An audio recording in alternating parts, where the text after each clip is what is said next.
예전에 한 대형 교회에서 대학부를 담당하는 부목사로 섬긴 적이 있었습니다. 제 보직은 이제 대학부의 한 부서를 담당하는 그런 보직도 있었지만 같이 또 이제 캠퍼스 모임을 좀 담당하는 그런 사역도 좀 했습니다. 이 대형 교회다 보니까 대학생만 한 2,000명 다니는데 2, 3천 명 같은 대학에 다녀도 누군지를 모르는 거예요. 각 대학마다. 그래서 이제 선후배들 간에 도움을 주고 싶어도 도울 수 없고 해서 또 이제 캠퍼스 전도하는 목적으로 저희가 이제 그 교회 다니는 학교별 모임을 이제 만든 거죠.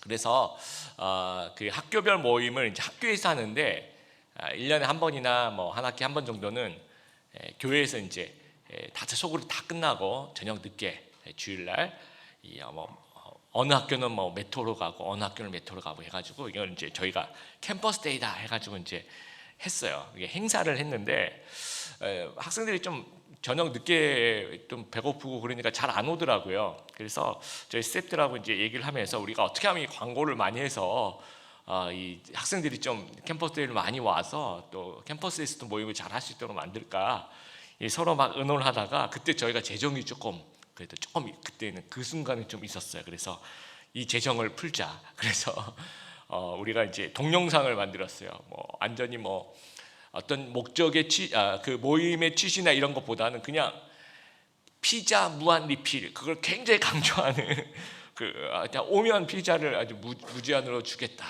이렇게 동영상을 만들어서 이렇게 광고를 해서 이제 오라고 했습니다. 그래서 저희가 생각하기에 평소 오는 인원이 한 2배 정도 이렇게 생각을 했는데 그날 이제 그 시간에 대해서 제가 그 모임 장소에 올라갔는데 이제 복도부터 사람이 이제 앉을 데가 없는 거예요. 그래서 굉장히 그 피자 무한 리필이 그렇게 설득력이 있는 광고인지를 제가 몰랐습니다. 굉장히 많은 양의 피자를 저희가 주문했음에도 불구하고 이제 금방 동이 난 거예요. 그래서 이제 스태프들이 이제 추가로 이제 주문하면서 그 강남역 일대 그 피자집들이 지금 난리가 났죠. 비상이 걸렸습니다. 근데 이제 이게 많은 양을 또 추가 주문하니까 이게 금방 또 안 오는 거예요. 그리고 기다리는 사람들은 또 광고랑 왜 다르냐 하면서 이제 또 이제 컴플레인 하시고 또 이제 피자는 지금 오고 있고 그래서 굉장히 그 순간만 생각하면 그 30분 1시간이 애간장을 이렇게 녹이는 그런 시간이었던 것 같습니다. 비슷한 사건이 예수님 시대에도 있었습니다. 갈릴리 가나에서 이제 결혼식이 있었는데 가나라는 이 마을은 이제 갈릴리 호수가 있으면 그 갈릴리 호수의 왼쪽 편 지역에 나사렛이라는 지역, 예수님의 그 본 동네죠. 나사렛이라는 지역에서 북쪽으로 한 5km 정도 굉장히 가까운 작은 이제 마을입니다. 이 당시에는 이제 결혼식을 하면 일주일간 결혼 피로연을 열어요. 잔치를 벌이는 거죠. 그래서 마을 축제입니다. 거의 뭐 마을 사람 다 와서 초청받은 사람들 같이 노래하고 같이 춤추고 같이 기뻐하고 그러면서 일주일을 보내는 거예요. 그러다 보니까 이제 포도주가 굉장히 중요합니다. 식용으로서도 중요하고 그렇게 이제 물에 희석해서 이렇게 도수는 그렇게 높지 않았을 거라 생각하고요. 또 이게 같이 노래하고 즐겁게 해야 되니까 이 포도주가 정말 필수인 아주 꼭 필요한 그러한 아이템인데 아마도 예상보다 손님이 좀 많이 오셨던 것 같아요. 그래서 이제 포도주가 중간에 이렇게 떨어진 겁니다. 포도주가 여러분 발효하는데 시간도 걸리고 뭐 이렇게 30분 1시간 만에 뭐 조달할 수 있는 것이 아니라 이 포도주가 중간에서 이 잔치 집에 떨어지게 되면 이제 준비가 소홀한 것으로 간주가 되는 거죠. 굉장히 예의가 없는 행동, 예의에 어긋나는 행동이 되고 손님들에게 굉장히 불쾌하고 좀 무례한 그러한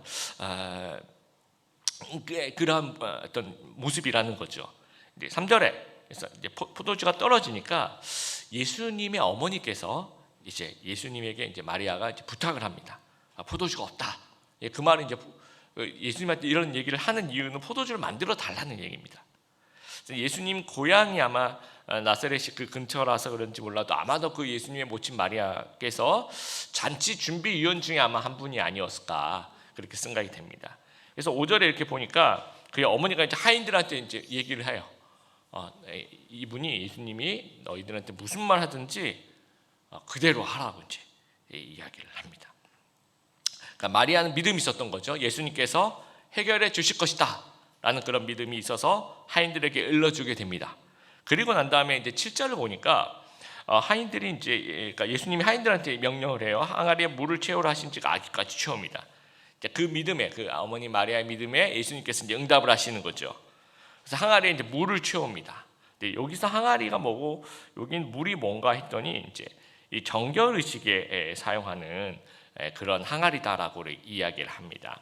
이 정결 의식에 쓰이는 물 항아리가 6개 있었다라고 하는데 이게 물이라고 해서 다 똑같은 물은 아니고요. 물도 굉장히 그 수준에 따라서 이제 종류가 다양한데 드라마 허준이라는 드라마 보신 분 혹시 기억이 나실 텐데요. 그 이제 주인공이 처음에 그 유이태라는 스승 밑에서 약재를 달릴 물을 좀 길러와라 해서 물주기를 주고 이제 제일 가까운 데 아무데나 그냥 아무 물이나 이게 떠서 가지고 옵니다. 그랬더니 스승이 이제 물을 한 모금 이렇게 해 보더니 탁 뱉고 막 엄청 화를 내는 거예요. 어떻게 이건 이 물이 아니다. 이건 엉터리 물이다. 제대로 된 물을 떠오라고 이제 막 화를 내고 그냥 뭐 가르쳐 주지도 않고 그냥 갑니다.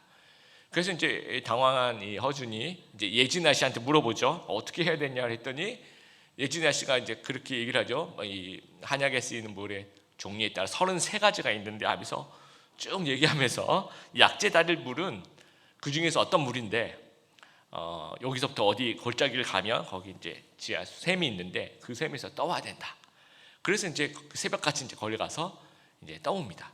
그래서 이제 집에 딱 도착했더니 마침 이제 스승이 길 나가면서 잠깐 해서 이제 그 물맛을 이렇게 딱 보더니 맞아 합격하고 이제 했던 그런 기억나시는 분들이 계실 거예요.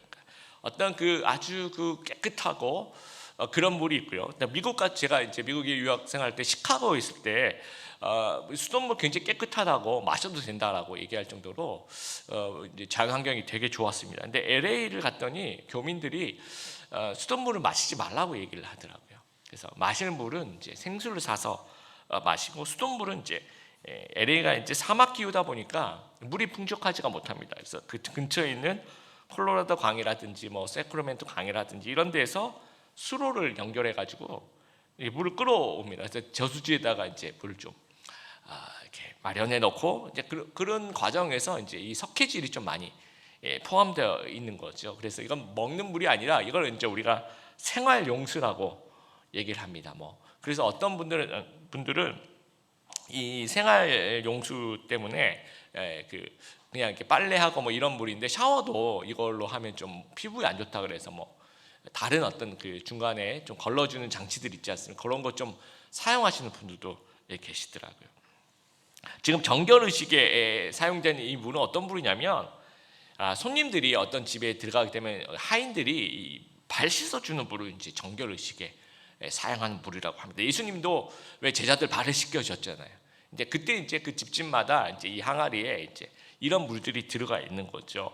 그러니까 팔레스타인 수질이 아주 낮기 때문에 이 정결 의식에 사용하는 생활용수는 그냥 먹을 수 있는 물이라기보다는 그냥 허들의 물, 그냥 발 씻는 물 그런 물이라는 겁니다. 그래서 예수님께서 이 물을 가지고 포도주를 만드시는 그런 기적을 베풀어 주셨다라는 거예요. 그런데 그 평범한 포도주가 아니라 우리가 이제 10절에 보니까 연회장이 신랑을 불러서 이제 얘기를 합니다. 사람마다 좋은 포도주를 내고 취한 후에 낮은 것을 내거늘 그대는 지금까지 좋은 포도주를 왜 이제까지 두었냐라고 얘기를 해요. 이 문맥상에 어떤 의미냐면 가장 먼저 나올 게 가장 좋은 게 가장 먼저 나오는 거죠. 근데 이제 왜 가장 먼저 나올 가장 좋은 게 왜 지금 나오냐, 가장 나중에 나오냐 이 얘기를 하고 있습니다. 그럼 이건 평범한 포도주가 아니라 정말 이 연회에서 쓸 수 있는 최상급 포도주, 제일 좋은 포도주로 만들어 주셨다는 거예요. 다시 말해서 예수님께서 이 생활용수 이 허드렛물을 가지고 아주 귀한 최상급 포도주를 만드셨다라는 거예요. 이게 이제 11절에 이 첫 표적을이라고 얘기를 합니다. 이 표적이란 말은 기적인데요. 이적, 미라클, 이제 표적, 표시로서의 기적을 이제 표적이라고 얘기합니다. 그러니까 예수님의 하나님 되심, 또 구세주 되심, 메시아 되심을 보여주는 그 표시라는 거예요. 예수님의 그 구원의 패턴이 이제 이런 거라는 겁니다.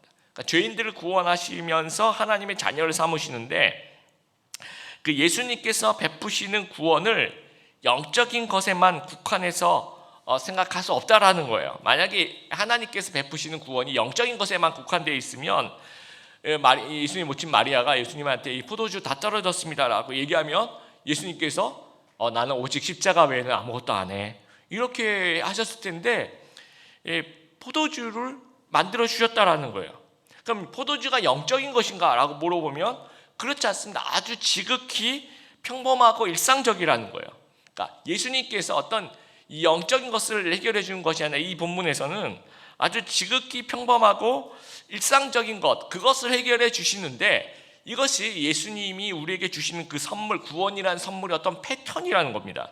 예수님께서 우리에게 영혼을 구원해 주는 그 선물도 주시지만 동시에 우리의 인생, 또 우리의 실제 삶, 또 우리의 평범한 일상에서 기적을 베풀어 주시기를 원하신다는 거예요. 이것이 예수님께서 우리에게 주시는 그 기적의 하나의 패턴이라는 겁니다. 허들의 물 같은 그런 죄인을 최상급 포도주 같은 그런 의인으로 만들어 주신다라는 거예요. 쓸모없는 인생이 예수님 만나면 최상급 인생으로 변화될 수 있다라는 겁니다. 그러니까 우리의 실제 삶에서도 예수님이 예비해 주신 그런 선물은 물 항아리의 그 물 같은 그런 삶이 아니라 최상급 포도주 같은 삶을 하나님께서 예비해 주셨고, 또 우리가 그렇게 살기를 원하신다라는 거예요. 우리 주일 설교 노트에 보시면, 여러분 창세기 1장 31절 보시면 하나님이 지으신 그 모든 것을 보시니 뭐라고 되어 있습니까? 보시기에 심히 좋았더라 라고 이야기를 하고 있어요. 그 이사야 43장 내가 너를 지명하여 불렀나니 너는 내 눈에 어떡하다고요? 보배롭고 존귀하다라고 얘기를 합니다. 요한복음 10장 10절 내가 온 것은 양으로 생명을 얻게 하고 여기서 멈추는 것이 아니라 어떻게 해요? 더 풍성히 얻게 하려는 것이다 라고 얘기해요. 보시기에 심히 좋고 보배롭고 존귀하고 풍성한 삶, 이것이 예수님께서 우리 성도들에게 주시고 싶어하는 그런 삶이라는 거예요. 그런데 여기서 이제 죄가 우리를 지배하잖아요. 죄성이 증가하고 사탄이 우리 삶에 어떤 악영향을 끼치게 되면 이 최상급으로 예비된 이 삶을 우리가 스스로 포기해 버리는 거예요. 스스로 한계를 설정해 버리는 거예요. 그래서 우리 스스로 그냥 나는 그냥 항아리에 그냥 물이야, 나는 그냥 허들의 물 같은 그 정도면 돼라고 생각한다라는 거예요. 그래서 이사야 5장, 지난주에 여러분들 아마 매일 성경으로 이사야 5장 큐티하셨을 텐데 거기에 이런 얘기를 합니다. 5장 포도원의 노래가 나오는데 5장 4절에 내가 너희를 극상품 포도나무를 심었는데 들포도가 맺혔다라고 얘기를 해요. 하나님 분명히 극상품 포도나무를 심으셨는데 나중에 보니까 이게 들포도가 맺혀 있더라는 거죠. 그러니까 죄라는 것이 이거예요. 우리 안에 있는 하나님의 형상을 막 망가뜨리려고 시도를 하는 겁니다. 그래서 우리가 틀림없이 왕자, 공주인데 거지같이 살게 만드는 것이 이게 죄가 우리에게 주는 그런 모습이라는 거예요. 여러분 벼룩이 이제 몸 길이가 1mm 또는 2mm 그 정도로 굉장히 작은데 일단 점프를 하게 되면 뭐 정말 최대한 한 30cm까지도 이렇게 점프를 할 수 있다라고 합니다. 그런데 이제 벼룩을 이제 유리컵 안에다 놓고 실험을 하는데 그냥 이렇게 뚜껑 없이 이렇게 뛰면 한 30cm 뛴대요. 그러다 이제 유리 뚜껑을 설치하는 겁니다. 그러면 저 뛰다가 이렇게 부딪히겠죠, 몇 번. 그러다가 이게 뚜껑을 살짝 없애도 요만큼밖에 안 뛰더라는 거예요. 그러니까 유리 뚜껑의 높이만큼만 점프를 하더라는 겁니다. 이게 이제 무력감이라는 건데 이 벼룩은 불가항력적인 무력감이 아니죠, 그렇죠? 이게 할 수 있는데 잘 안 되니까 포기해버린 거잖아요. 이것을 우리가 학습된 무력감이라고 이야기를 합니다. 서커스 코끼리를 통제하는 방법도 마찬가지예요. 이 코끼리 한 마리가 굉장히 무겁습니다.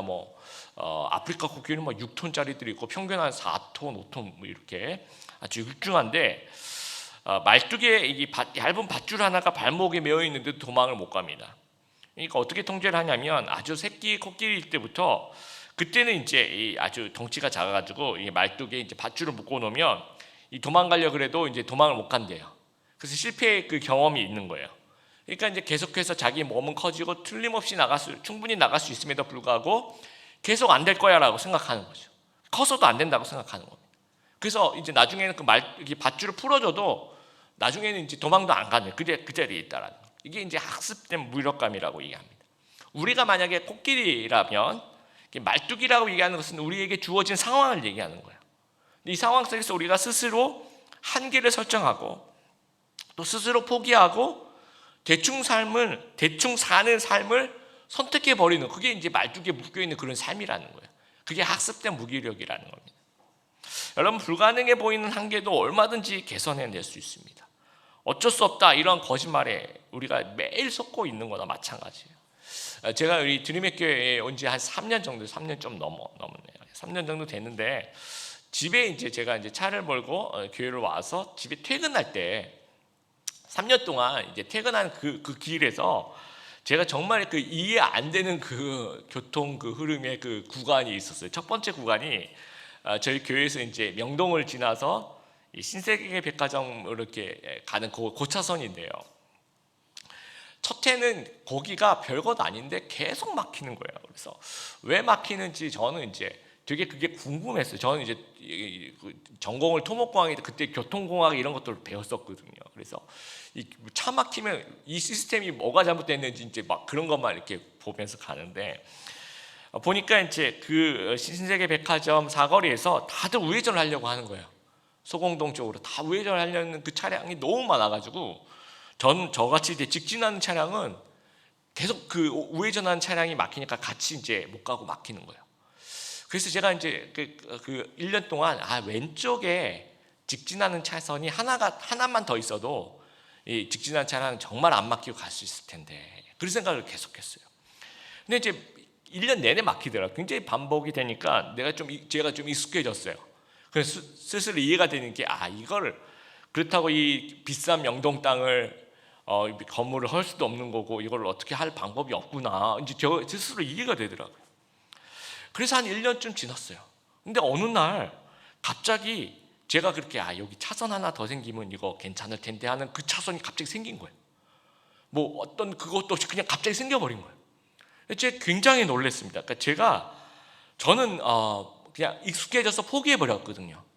그런데 누군가는 포기 안 하고 계속 여기가 왜 막힐까를 고민하고 시도해서 결국 어떻게든 이게 어떻게 했는지 모르겠어요. 하여튼 똑같아요. 이 오른쪽 왼쪽 무슨 이 건물을 늘린 건 아니고요. 똑같이 오른쪽 왼쪽 건물이 있는데 이 차선을 조정해가지고 하나 더 생겼어요. 정체가 이제는 사라졌습니다. 또 한 가지 구간이 이 서대문역을 이제 제가 이제 지나서 갑니다. 그 서대문 경찰서에서 서대문역을 이렇게 지나서 독립문까지 이렇게 가는데 거기가 제가 이건 정말 황당한 게 그 직진하는 차선이 제일 그 왼쪽으로 직진하는 차선이 갑자기 중앙 차선으로 바뀌어요.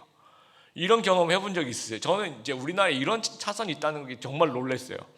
그냥 일반적인 그냥 차선인데 그냥 직진하면 사거리를 지나자마자 제 차선이 중앙 차선이 되는 거예요. 그럼 또 변경을 해야 되는 거죠. 그러니까 갈 때마다 제가 황당해. 투덜거리고 막 정말 이게 대한민국에 어떻게 이런 일이 있을 수 있는지 막 그러면서 또 시간이 지나가니까 이게 반복이 되는 거예요. 익숙해지니까 이제 보니까 이거는 그러니까 저희가 사거리를 딱 지나자마자 그럴 수밖에 없는 게 차선이 별거 몇 개 좁아지니까 이럴 수밖에 없구나 이런 생각이 자꾸 드니까 이해가 되는 거죠. 제가 그러면서 그래 당연하지 내가 참고 가야지 그랬는데 최근에 제가 깜짝 놀란 사건이 딱 길을 건넜는데 이 중앙차선이 아닌 거예요. 그러니까 이게 무슨 일이지 하면서 갈 때마다 요즘도 제가 신기해합니다. 그러니까 오른쪽에 공사를 하면서 그걸 해결을 한 거예요. 차선을 어떻게 좀 늘려가지고 진짜 정상적인 차선을 만든 거예요. 중앙차선은 중앙차선, 그냥 다른 차선 이런 식으로 한 3년 만에 정말 이런 기적 같은 일들이 벌어졌다라는 겁니다. 여러분 당연한 것은 없는 것 같아요. 그러니까 당연하다고 생각하는 순간에 기적은 일어나지 않는다는 거죠. 그러니까 예수님의 어머니 마리아가 포도주가 없네? 사람이 많아서 그래 당연하구나 이렇게 얘기했으면 이렇게 생각했으면 기적은 일어나지 않는 거죠.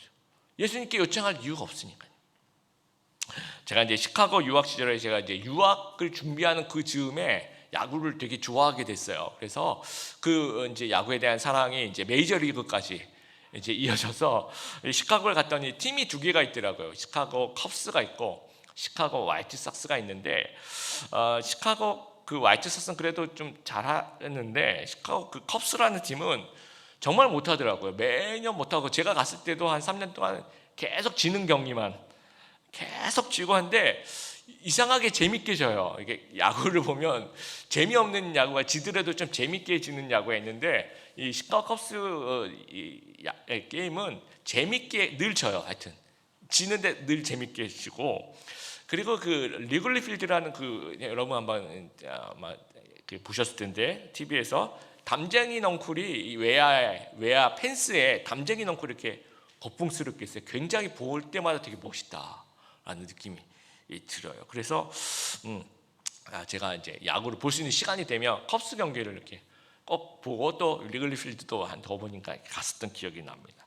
근데 이제 이 시카고 컵스가 어떤 면에서 이제 유명하냐면 물론 이제 맨날 꼴찌하는 그것도 그렇지만 1908년이 마지막 우승이었고요.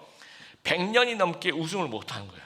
그러니까 1908년 이후에 태어나신 분이 100년을 살았다고 해봐요. 그럼 그분이 평생 소원이 내가 100살 죽기 전까지 내가 응원하는 팀이 우승을 한번 해보는데 그걸 못 보고 돌아가시는 거죠. 그래서 이제 그 왜 그러냐 했더니 이제 염소의 저주라는 게 그 메이저리그 3대 저주라고 있는데요. 염소의 저주인데 이게 뭐냐면 아주 옛날에 이제 관중이 자기가 키우는 그 염소를 데리고 이제 경기장을 들어가려고 했대요. 그랬더니 이제 직원이 이 냄새나는 얘를 왜 데리고 오냐면서 이제 못하게 막았다는 거죠. 그랬더니 그 주인이 이렇게 저주를 했대요. 이러면 정말 그 우승을 앞으로 못할 거라고 막 악담을 퍼붓고 저주를 했다라는 겁니다.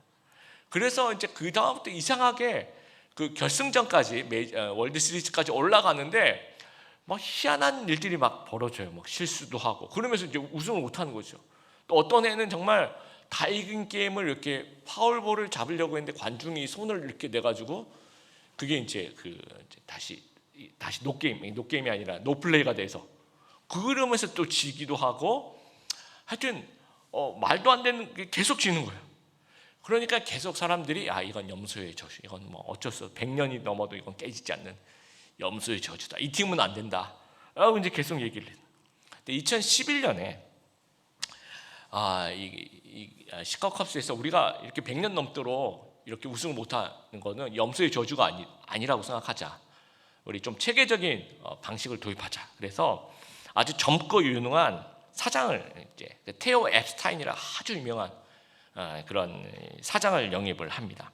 그래서 이분이 이제 우승을 위한 노력과 투자를 하는 거죠. 아주 체계적이고 과학적으로. 그리고 어떤 세이브 매트릭스라는 그 수학적인 그런 것도 쓰면서 이 어떤 팀 조직을 해치는 그 선수들 잘하는데 이 케미스트리라 그러죠. 이 어떤 화합을 망치는 그 선수들은 다 내보내고 육성 시스템 2군에서부터 철저하게 젊은 선수들을 잘 키우고 그다음에 필요하다 싶으면 뭐 돈도 아끼지 않고 그 당시 유형 양키스에서 이 시속 160km를 던지는 그런 왼손 투수가 마무리 투수가 체프맨이라고 그 선수를 시카고 컵스가 가지고 있는 정말 잘하는 선수 4명을 주면서도 이제 트레이드를 해온 겁니다. 그래서 5년 동안 팀을 잘 만들어서 2016년 월드 시리즈 나간 거예요. 그 7차전 연장까지 가서 드디어 108년 만에 우승을 차지하게 됩니다. 그러니까 이 저주라는 게 없는 거죠. 이 저주라는 것은 한계를 지어내는 사람들이 저주를 만들어내는 거예요. 변명을 만들어내는 거죠. 그러니까 우리가 사는 세상이 어떻게 보면 참 억울해요. 막 개천에서 용이 절대로 나올 수 없는 시대라고 이야기를 합니다. 그래서 우리나라 소위 말해서 스카이라고 얘기하는 그 대학을 다니는 학생들의 70%가 금수저라는 그런 통계도 있어요. 소득 불평등, 부의 불평등, 엄청난 집값. 그래서 서울 시내에서 아마 이 젊은이들의 어떤 실망이 이거예요. 서울 시내에서 우리는 이번 생은 집을 못 살 것이다 라는 어떤 그런 절망감이 있는 거죠. 자포자기 하는 거죠. 헬조선이라고 얘기하고. 그래서 요즘 청년들이 우리 뭐 예수님 안 믿는 청년들이 그런 얘기를 쓰겠지만 이번 생은 망했다. 다음 생에 뭐 이런 어떤 표현들이 많습니다. 이번 생은 망했다. 이런 어떤 태도들이 저주 만들기에 굉장히 익숙한 거죠. 한계에 익숙해 버리는 겁니다. 환경 탓을 하는 거예요. 한계가 있을 수밖에 없다라고 얘기하는, 당연하게 생각하는 거죠. 뭐 염소의 저주처럼 무슨 저주가 헬조선이라는 거죠. 자포자기 한다는 겁니다. 근데 이렇게 패배 의식에 젖어 있으면 아무 일도 안 일어나는 거예요. 그리고 이게 아무 일도 안 일어나면서 정말 이렇게 자포자기하는 그 삶을 이 죄가 원하는 삶이 이제 그런 거고, 사탄이 원하는 삶이 이제 그런 거라는 거예요. 그러니까 예수님은 우리의 인생을 최상급 포도주로 만드셨다는 거예요. 북유럽 복지국가 4개국 하면 어떤 나라가 떠오릅니까? 핀란드, 뭐 덴마크, 스웨덴, 노르웨이, 이런 나라들. 근데 이 나라가 이제 1000년 전으로 돌아가면요, 1000년 전만 해도 이 뭐 자연 환경이 굉장히 춥고요, 그리고 농경지가 적어요. 그러다 보니까 할 게 없으니까 이제 약탈을 하게 됩니다. 그래서 이제 이 바이킹의 후예들이죠, 이 해적들입니다, 결국은 이제. 그런데 이제 1000년 전에 영국이나 독일 같은 곳에서 이제 선교사를 이런 나라들에 파송을 하고, 또 이제 크리스찬들이 이제 유입이 되면서 예수님을 믿게 돼요. 환경은 똑같습니다. 뭐 춥고 농경지가 적고 환경은 똑같음에도 불구하고 약탈하는 이 바이킹의 이 해적의 나라에서가 아니라 이 북유럽 이 복지 사회를 구현해내는 거죠. 정말 물이 변하여 포도주가 되는 그런 모습을 보여주고, 이것이 예수님께서 주시는 그런 축복의 삶이라고 생각해요. 그러면 최상급 포도주 인생이 되기 위해서 우리가 해야 될 일 두 가지인데, 첫 번째는요, 마리아처럼 기대하고 요청하라는 거예요. 마리아처럼 기대하고 요청하라는 겁니다. 인생 최고의 착오는 자포자기입니다. 우린 변명에 익숙해요. 뭐 때문에 불가능하다, 뭐 때문에 힘들다, 그래서 이제 자포자기하는 거죠. 그러니까 대충 그냥 이 정도 살면 됐다라고 생각하는 게 이제 사탄의 속삭임이라는 거예요. 그러니까 나를 둘러싼 환경이 힘든 것인데 나의 가치가 하락된 것으로 착각을 하는 거죠. 아이고 뭐 내 인생이 초라한데 내 초라한 인생에 무슨 일이 있을까? 여러분이 예수님께서 그 몰로 포도주를 만든 이 가나라는 동네, 정말 소박한 동네입니다. 그래서 제가 성지순례 못 가봤는데, 성지순례 그 가이드 분들이 가나 마을로 이제 데리고 가면서 늘 이런 얘기를 한대요. 여러분, 이 성지순례가 아니면 이 사건만 아니면 이 마을을 이게 지나가면서 이게 스톱할 이유가 없는 그런 초라한 마을이라는 거죠. 절대로 뭐 성지순례 일정에 포함될 수 있을 만한 그런 마을이 아니라는 겁니다. 그런 곳에서 예수님께서 기적을 베풀어 주셨다는 거예요. 내 인생이 아무리 초라해도 난 가나 같은 그러한 하드웨어를 갖고 있는 그런 곳이야 라고 생각할 그 순간에도 하나님께서, 예수님께서 그 마을에 찾아가셔서 기적을 베풀어 주신다는 거예요. 그러니까 내 한계는 하나님이 정하시는 거예요. 우리는 자꾸 내가 정하려고, 내 한계를 자꾸 내가 정하려고 하는 거죠. 따라해 보겠습니다. 내 한계는 하나님이 정하시는 것이다. 그리고 이 첫 번째 표적, 또 기적이 왜 하필이면 가나의 혼인잔치, 이걸 가지고 신학자들이 막 토론을 합니다. 막 가장 좀 이렇게 설득력이 있는 것이 아마 우리 천국이라는 것이, 하나님 나라가 이 잔치와 같은 어떤 이 결혼식 잔치와 같다는 거예요. 그래서 이제 그런 것들을 보여주기 위해서 여기서 기적을 베풀어 주셨다고 합니다. 저는 그 말도 동의합니다. 틀렸다고 생각하지 않는데, 뭐 신학이고 뭐 이 어려운 걸 다 빼버리세요. 다 빼버리고 이 말씀만 딱 보면 왜 예수님께서 가나에서 기적을 베풀어 주셨어요? 마리아가 요청하니까. 마리아가 요청하지 않았으면 안 했을 거라는 거죠. 예수님의 어머니 마리아가 포도주가 떨어졌다고, 하인들 말씀하면 무조건 따르라고 이렇게 요청하니까 예수님께서 기적을 베푸셨다는 거예요. 마리아는요, 한계를 받아들이지 않았다. 예수님이 여기 계시구나, 예수님이 이곳에 계시면 더 좋은 것이 가능하구나 라고 믿었다라는 거예요. 이 믿음이 기대가 되고, 이 기대는 요청으로 이어진다는 겁니다. 우리 꼭 기억하시게 돼요. 여러분의 믿음은 기대가 되고요, 그 기대는 요청으로 이어진다는 거예요. 우리도 마리아처럼 예수님께 내 인생을 최상급 포도주로 만들어 달라고 좀 믿게 되길 바라요. 그걸 기대하게 되길 바랍니다. 그리고 요청하게 되길 바랍니다. 그리고 기대하고 요청하는 자에게 보잘것없는 물 같은 인생을 최상급 포도주의 인생으로 하나님께서 바꿔주실 것이에요. 그리고 기대하는 자는 알아요. 여러분 9절에 보니까 이제 연회장은 몰라요. 이게 도대체 이렇게 좋은 포도주 어디서 났습니까? 라고 몰라요. 제가 기대하지도 않았으니까. 그런데 누가 알아요? 물돈 하인들은 아는 거예요. 왜요? 왜냐하면 물도온 하인들은 그 광경을 다 봤거든요. 그 마리아의 기대하는 모습, 그 얘기를 듣고 예수님이 그 기적을 베푸시는 그 과정을 다 봤다는 겁니다.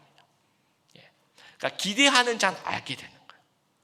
그래서 날마다 우리가 이제 마리아처럼 기대하고 요청하면서 좀 날마다 이런 하나님을 좀 알아가는, 체험해 나가는 그런 저희들 되었으면 좋겠습니다. 두 번째, 하인들처럼 물을 가득히 채워 넣으라는 겁니다. 물을 가득히 채워 넣는 게 중요해요. 7절에 보면 하인들이 물을 대충 채워 넣지 않았어요. 아유, 뭘 또 물을 채워 넣어 하면서 반만 채워 넣거나 이제 하는 신용만 하진 않았다는 거예요. 7절에 어디 아귀까지 거의 그 찰랑찰랑하게 채웠다는 겁니다. 가득히. 그래서 우리가 내가 할 일과 하나님의 일을 좀 혼동하지 말았으면 좋겠어요. 내가 할 일은 뭐냐면 물을 가득 채워 넣는 거고, 하나님이 할 일은 물을 포도주로 만드는 거예요. 그러니까 내가 할 일을 하면 되는 거예요. 나는 그냥 물을 가득 채워 넣기만 하면 되는 거죠. 그러면 하나님이 물을 포도주로 만든 거 하나님이 하신 일이라는 겁니다. 그런데 내가 자꾸 내 일만 하면 되는데 하나님 일을 하려고 그래. 물로 포도주 만들어야 되는데 어떡하지? 하면서 내가 막 걱정을 하는 거예요. 내가 할 수 없는 일 가지고 걱정하는 거예요. 그렇지만 내가 물로 포도주 못 만들겠지? 그래 포기해. 자꾸 내가 하나님 일을 하려고 하니까 이런 생각이 드는 거예요. 그러니까 우리가 할 일은 그냥 물을 채워 넣는 거예요. 하인들이 하는 것처럼.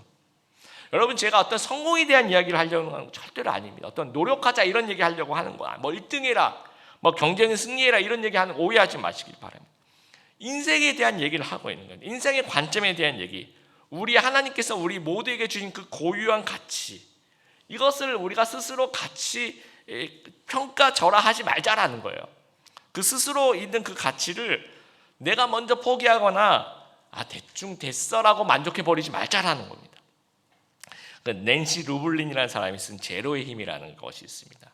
그 책에 이제 이런 얘기가 있는데, 내 인생에 레몬을 던져준다면, 레몬 알죠? 이렇게 귤같이 생긴 거, 내 인생에 레몬을 던져준다면, 많은 사람이 어떤 사람의 인생에 레몬이 던져주면 불평을 하는데 왜 레몬이야? 나에게 돈을 줘야지, 나에게 명석한 돈을 줘야지, 나에게 좋은 직장과 아주 좋은 외모 이런 거 줘야지, 레몬 이거 가지고 뭐하니? 이렇게 생각하는 게 패배의식이라는 거예요.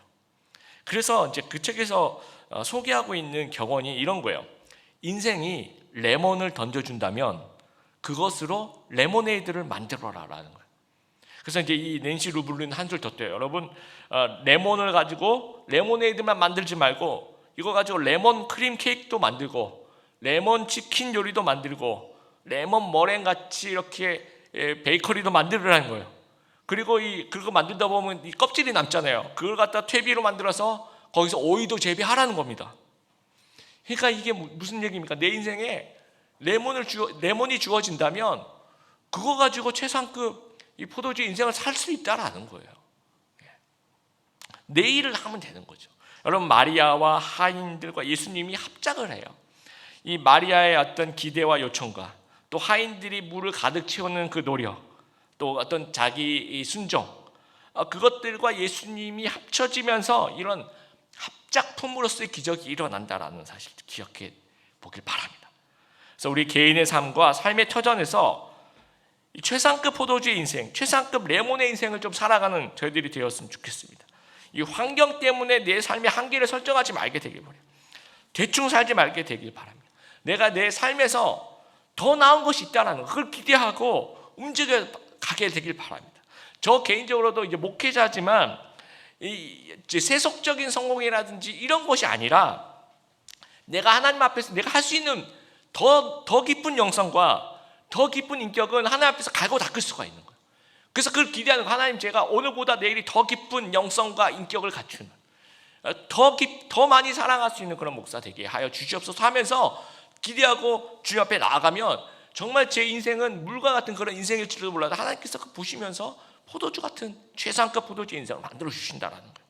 드림의 교회도 마찬가지. 더 좋은, 우리가 이제 우리 교회 너무 좋아요. 근데 더 좋은 삶을 하나님께서 마련해 주셨다 저는 생각합니다. 그래서 앞으로 끊임없이 더 좋은 삶을 살기 위해서 우리는 기대하고 기도하면서 노력하는 그런 저희 교회가 되었으면 좋겠습니다. 또 여러분 신앙의 생활도 마찬가지입니다. 신앙 생활도 최상급 포도주의 신앙 생활을 할 수가 있는 거예요. 막 한계를 져. 변명 막 코로나 때문에 막 옛날에 늙어가지고 막 라떼는 말이야 하면서 계속 라떼 얘기를 하는 거죠. 옛날에 내가 되게 열심히 했는데 요즘엔 늙어가지고 뭐 이런 이 순간에 우리는 이제 퇴보하는 겁니다. 그건 하나님 예수님께서 바라시는 신앙이 아니고 현재 진행형 신앙, 지금도 성숙되고 있는 그 신앙, 더 성장되기를 꿈꾸는 그 신앙이에요. 그래서 지금 여러분이 할 수 있는 최고의 예배를 하나님께 드리길 바라요. 온라인으로 예배 드리신 분들도 혹시 뭐 침대 위에서 누워서 이거 들으신 분은 안 계시겠죠. 내가 현장 예배를 드리든지 온라인 예배를 드리든지 최상의 예배를 드리는 거예요. 정말 2배, 3배 깨어있는 예배를 드리는 거예요. 최상의 큐티와 기도 생활 하나님께 드리는 거예요. 내가 할 수 있는 최상의 성화의 삶을 하나님께 드리는 거예요. 내가 할 수 있는 최상의 그 섬김의 삶을 하나님께 드릴 수 있는, 또 우리의 삶 자체도, 신앙생활뿐만 아니라 우리의 어떤 일상적인 삶 자체도 더 나은 삶 기대하면서 내가 하나님께서 저희들에게 주신 그 가치를 최상급 포도주의 인생이라 생각하면서 그렇게 믿음의 삶 살아갈 수 있는 우리 성도님들 다 되시기를 주님의 이름으로 축복합니다.